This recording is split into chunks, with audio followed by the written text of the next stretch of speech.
Ya, jadi kita di sini bahas Mas Adi dulu. Jadi proses perekrutan Mas Adi ini sebenarnya cukup lama pertimbangannya. Jadi sudah melalui talent scouting kita beberapa bulan kita melakukan talent scouting untuk melakukan perekrutan kiper. Yang kita kejar memang kiper yang muda, yang bertalenta, karena kita membutuhkan kiper untuk masa depan PSIS supaya banyak sekali pilihan kipernya. Dan alhamdulillah tim pelatih semuanya merekomendasikan Mas Adi ini untuk segera direkrut. Dan nampaknya Mas Adi ini juga sudah lama sekali ingin bergabung dengan PSIS Semarang. Jadi begitu kita pinang, beliau ini sangat bahagia sekali. Jadi perasaan saya senang, sangat senang, bangga menjadi acuan saya pribadi untuk menjadi lebih baik dan membawa tim lebih baik.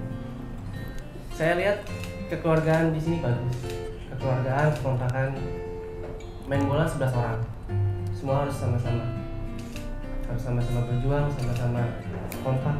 Jadi menurut saya insya Allah bisa.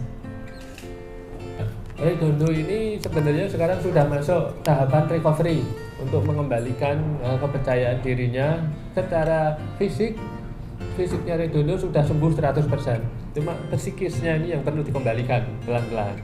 Dan kita optimis di putaran kedua ini Redondo sudah bisa dimainkan kembali sehingga kita punya 5 kiper yang siap untuk dimainkan di Liga 1.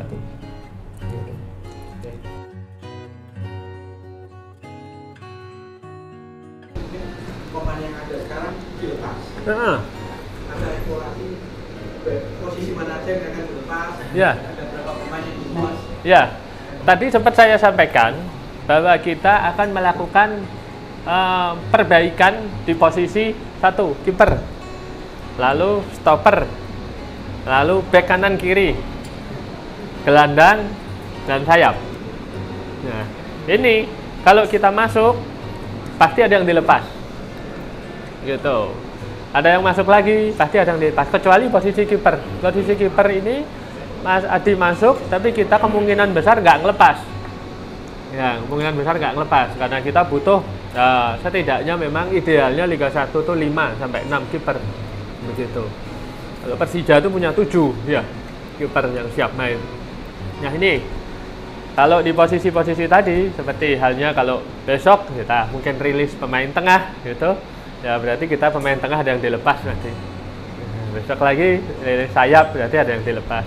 Rilis lagi back gitu, back pasti ada yang dilepas. Dan pemain kita ini sebenarnya cukup banyak yang diminati oleh klub lain. Sudah banyak surat masuk untuk permohonan baik pinjam, transfer ataupun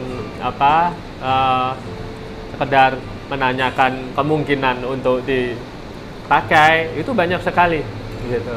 Tapi kan kita tentu saja kelompok-kelompokkan mana pemain-pemain yang masih kita butuhkan dan mana pemain-pemain yang nggak kita butuhkan. Contohnya seperti Septian David. Septian David kan dia Persib Bandung kabarnya kejar juga. Sebenarnya nggak cuma Persib Bandung, ada banyak klub yang tanya Septian David kemana? Apakah nggak pernah main karena nggak dapat tempat? Kalau nggak dapat tempat, biar kita beli aja. Banyak itu kayak begitu. Oh enggak, kita sampaikan bahwa Septian David ini sedang proses penyembuhan. Septian David adalah pemain penting di PSIS Semarang. Kita pertahankan dia 100%. Septian David milik PSIS Semarang, tidak dijual. Sama seperti Redian Wahyu, beberapa waktu yang lalu banyak sekali yang mencoba komunikasi kemungkinan Redian Wahyu nggak dilepas. Kan sempat Redian Wahyu nggak main beberapa pertandingan itu, tapi karena cedera ternyata. Nah itu banyak sekali, apalagi Wahyu Pras.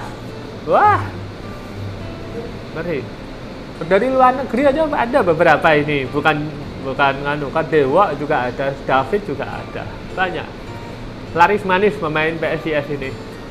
Tapi ya buat kita deg-degan juga ini. Tapi kita optimis kok, enggak, pemain-pemain andalan kita itu semuanya masih bela PSIS sampai 2023. pelatih, ya. Pasti kan. Ya, saya mau tanya. Saya tadinya mau ngingetin kok nggak pada tanya pelatih gitu. Dan saya jawab 2000 putaran kedua kita nggak ganti pelatih. Ya, kita akan melakukan evaluasi terkait tim pelatih itu nanti selesai kompetisi tahun ini. Gitu. Tapi mungkin minggu depan kita mau rilis susunan manajemen dan pelatih yang baru. Sekarang kan teman-teman bertanya-tanya nih, Coach Ridwan tuh tugasnya apa sih? Terus kok sekarang ada Coach Rumba? Kok sekarang ada ini tugasnya apa sih? Itu nanti kita akan jelaskan, paparkan semua. Paling lama minggu depan. Kalau saya usahakan minggu ini nanti akan kita buat rilis. Jadi mulai dari awal manajer siapa. Supaya yang di luar itu nanti nggak salah tangkap. Gitu. Gitu Mas. Kira-kira ya. Jadi pelatih enggak lah. Untuk pemain asing memang sampai sekarang kita masih menginventaris. Kita punya 4 pemain asing. Ada beberapa pemain asing memang akan kita evaluasi. Namun sebelum kita mengevaluasi, kita tentunya harus mencari gantinya. Gantinya dulu. Gantinya posisinya seperti apa dan lain sebagainya. Hasil evaluasi tim pelatih, tim official terakhir itu kita putuskan kita akan mencari 2 pemain asing. Yang sekarang kita sudah trial 2 orang. Dari 2 orang ini hasil penilaiannya ada 1 pemain asing yang masih belum memenuhi kriteria kita, belum sesuai harapan. Makanya kita akan datangkan pemain asing lagi untuk melakukan trial. Kita akan datangkan 2 lagi. Sekarang lagi sedang proses negosiasi dan juga proses untuk pengurusan visanya. Kita punya jadwal, schedule hingga akhir tutup bursa transfer tanggal 30 itu pemain asing masih bisa kita evaluasi. Ya, jadi kita masih nyari-nyari juga. Memang kita sempat mendapatkan salah 1 pemain asing yang menurut kami itu cukup menonjol, cukup top gitu. Ya. Tapi ini sedang melakukan proses negosiasi dan itu belum selesai. Begitu. Yang kedua terkait rumor. Kan rumor di luar sana banyak sekali. Ada Lili Pali terakhir malah sini juga. Ya, jadi PSIS itu memang sekarang itu seperti masif kita dalam melakukan scouting atau perburuan pemain, baik pemain lokal maupun pemain asing. Karena kita memang mengerahkan sumber daya cukup besar. Semua pelatih, semua manajemen, dan juga kita punya tim scouting ada banyak sekali, ada di Eropa, ada di Amerika Latin, ada di Asia. Kita minta bahwa kita tolong dicarikan pemain asing sesuai kriteria yang punya standar levelnya di atas Liga 1. Ya. Dari sini banyak sekali komunikasi yang terjalin. Makanya sempat ada informasi Lili Pali dilirik PSIS. Memang sempat kita ada komunikasi dengan Borneo, ya, dengan Bro Nabil. Tapi memang Lili Pali ini nggak dilepas sama Borneo. Ya. Kita juga melakukan komunikasi dengan Bali United, dengan Persib Bandung untuk kiranya ada peluang. Banyak sekali pemain-pemain di sana yang kurang menit bermain, tapi kiranya bisa dibutuhkan, bisa dipakai di PSIS Semarang. Nah, ini komunikasi masih banyak banget, sehingga muncullah tadi rumor-rumor yang macam-macam, termasuk rumor tentang pemain asing kita Jonathan. Mungkin ada yang bilang di Malang, ada yang bilang di Bayangkara, ada yang bilang di Persija atau apa. Itu wajar, seperti ini semuanya wajar. tapi semuanya belum menemui titik temu. Begitu. Kira-kira begitu. Tapi yang jelas kita ingin mencari pemain asing yang memang mampu untuk mengangkat performa tim, fokusnya ke sana. Kalau untuk pemain lokal, memang kita berburu lebih masif daripada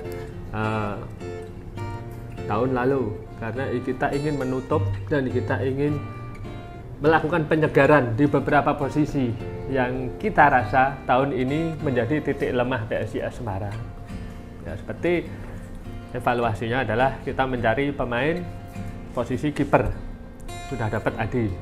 Ya, kita cari lagi posisi gelandang, kita masih berburu. Kita cari sayap, kita masih berburu.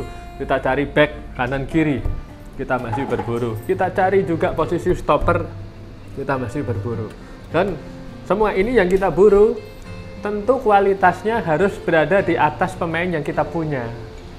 Jadi kita nggak berburu pemain-pemain yang kalau dilihat statistiknya berada di bawah statistik pemain kita. Pasti kita melakukan penyegaran untuk mencari yang lebih baik daripada yang kita punya sekarang.